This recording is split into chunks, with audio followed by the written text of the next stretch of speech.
defining key concepts such as the collective unconscious, the archetypes, the archetypal self as being akin to the God image, his notion of individuation and synchronicity.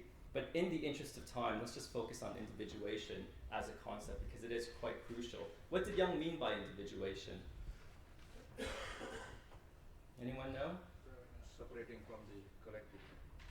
Yes, to a certain extent, but also returning to the collective as well. Yep. Anyone else? Also the ambivalence. Yes, yes. Anyone? Process of growth. Yes. Process of growth. Anything else? Right. So, say that again? Going to fulfillment.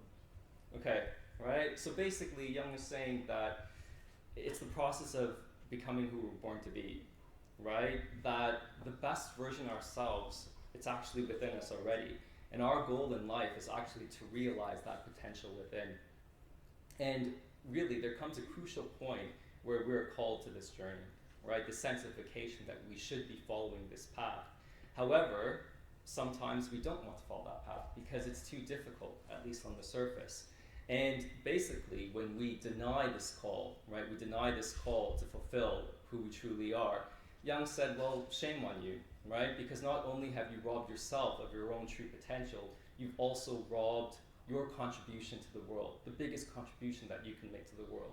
So with individuation, it's important to note that yes, there is a period of regression and withdrawal from society, but it also is there to cultivate the more collective aspects of oneself. That ultimately we have to work within the framework of society. We have to return and contribute to the collective.